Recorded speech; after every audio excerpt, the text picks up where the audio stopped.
I thought we were done talking about Greg Berhalter, but Greg Berhalter has come out and look, he's the coach of Chicago Fire. So obviously he's still in the public eye. He's going to have press conferences. Somebody's going to ask him how he thought his U.S. tenure went.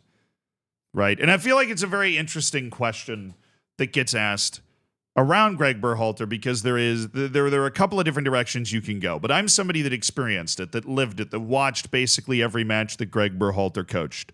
And I can tell you right now that while Greg Berhalter is obviously a way better coach than I am or ever will be, right? He is somebody that is a coach. He's a manager of an MLS team, right? A deserved manager of an MLS team. He's a guy that used to play for the U.S. national team. He has credentials. He has accomplishments.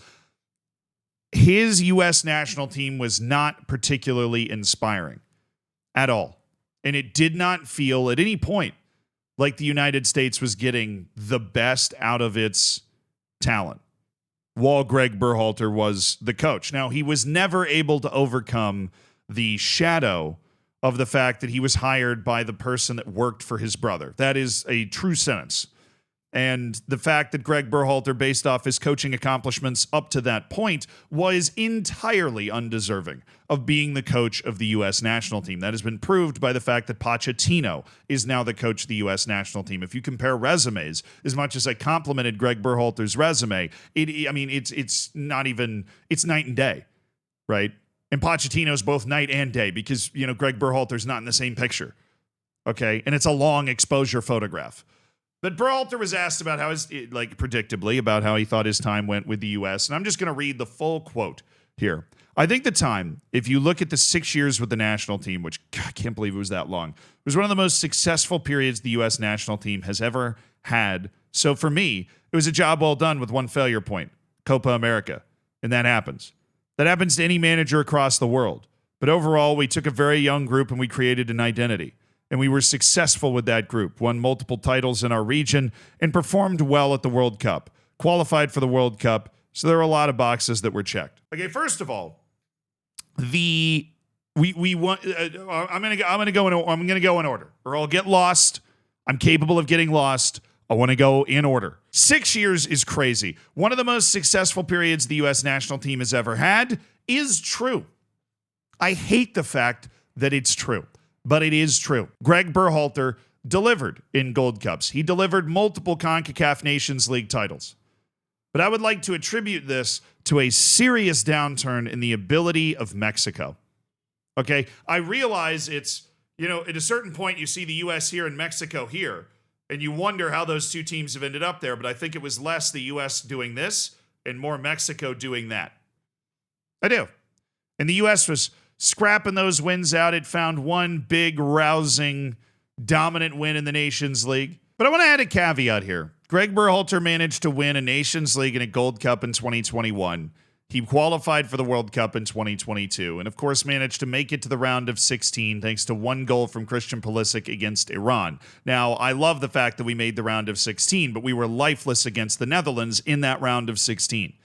And the key for this United States team, which is absolutely, objectively the most talented United States national team that has ever existed in terms of top-level competition experience, it's not a conversation, is to maybe be a little bit more competitive when all the cards are on the table against some of the better teams in the world, like the Netherlands. Not just being able to, scratch a draw against Wales, honestly, very impressive draw against England, and then find a win against Iran in order to get out of the group, right? It is to be able to try and take that next step, to try and go the path of a nation like Croatia that has a couple of those talismans playing in major leagues and playing major roles, that is able to, beat some of the best teams in the world at their own game. Berhalter was not able to do that. The matches that he won barely. The matches that he lost convincingly. He also did not win the Nations League the second time. That was B.J. Callahan, because Greg Berhalter spent 6 months reapplying for the job that he had already held. His contract ran out after the World Cup, and he didn't come back until after the Nations League. Anthony Hudson and then B.J. Callahan were the two interim managers. And B.J. Callahan's the guy that delivered the Nations League win the second time. Now, he was using the team and the philosophy of Greg Berhalter, Not actually the philosophy of Greg Berhalter, because he beat Mexico 3-0 in the first match he managed, which again shows that this team was capable of more than just, hanging on to win these matches in extra time, like at the 2021 Gold Cup, where it was basically a Miles Robinson set piece pre-Achilles injury. Okay, so was it the most successful period in U.S. history? Yes. Multiple Nations Leagues, right?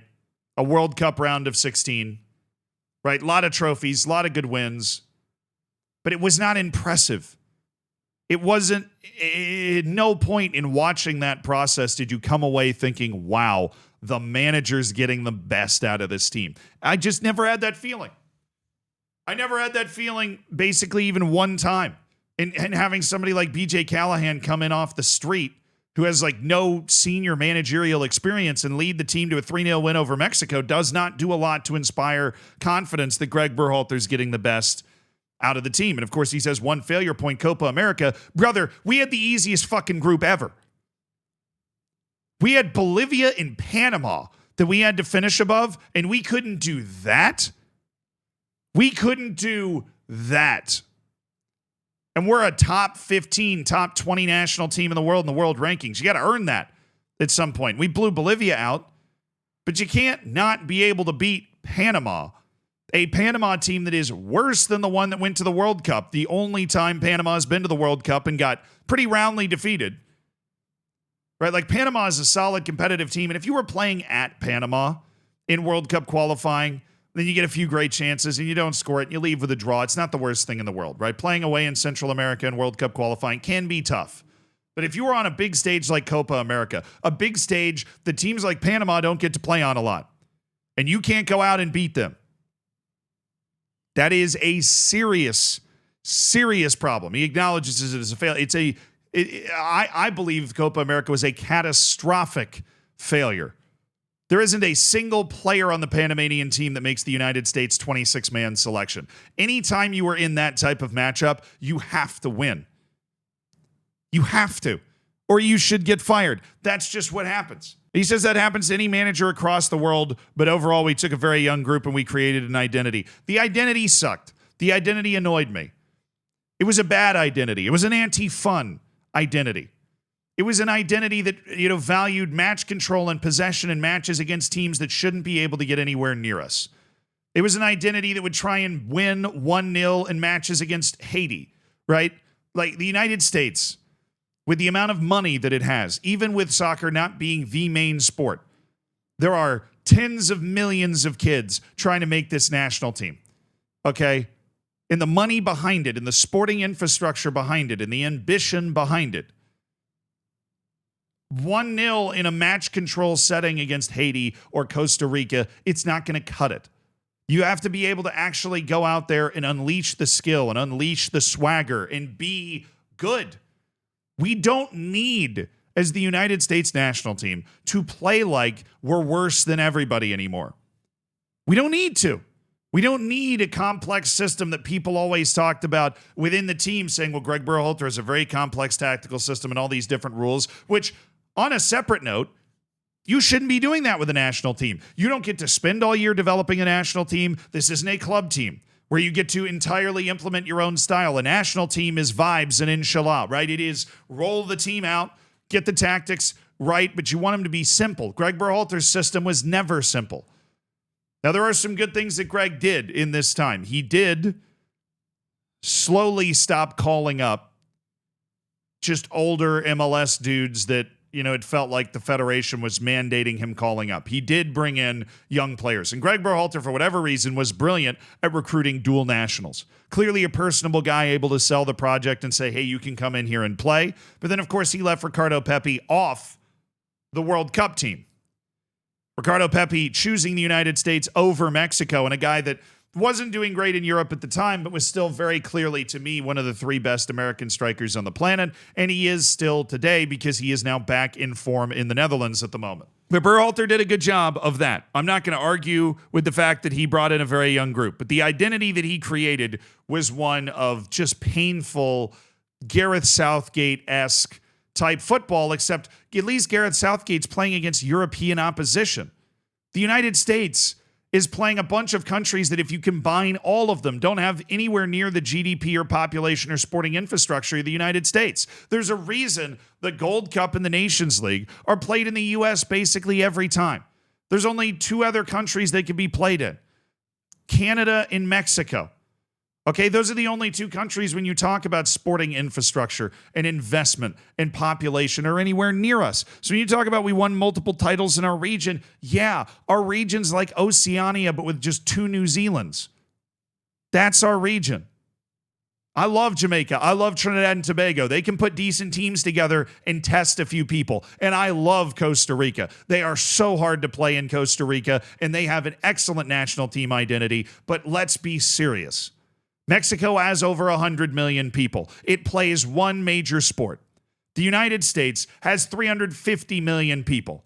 It plays a lot of major sports, but soccer, according to all polls, is the fourth most popular sport in that country, with 8 to 9% of people considering soccer their favorite sport. And I'll host more of other people that have it as one of their favorite sports. That's a completely different ball game than any of these other countries are dealing with. Okay, winning multiple titles in our region, I hate to be one of those guys that's like, it's the expectation. It's absolutely the expectation. At any point that we're not winning multiple titles in our region or losing finals to Mexico, or maybe a very good Canada team at the moment, then we need to have a conversation instantly. The standard needs to raise. In my lifetime, I have watched the standard stay the same for the U.S. national team, that making the World Cup, that, finding a way to gut out a trip to the round of 16 and then getting knocked out as if it's just a part of the job is part of the expectation, right? It is that is like the accomplishment. And 15 years ago, it was.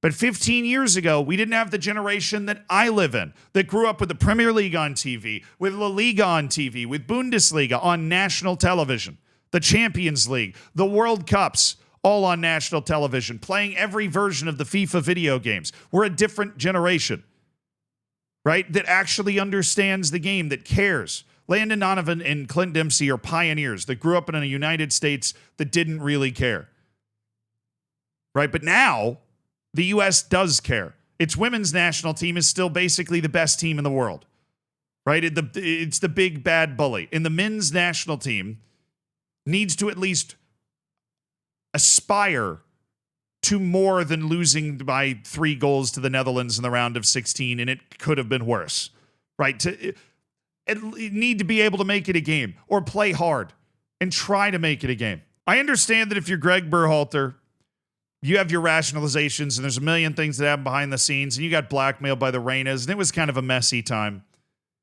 But I think this Greg Berhalter explanation is another reason that it's good that Greg Berhalter is out.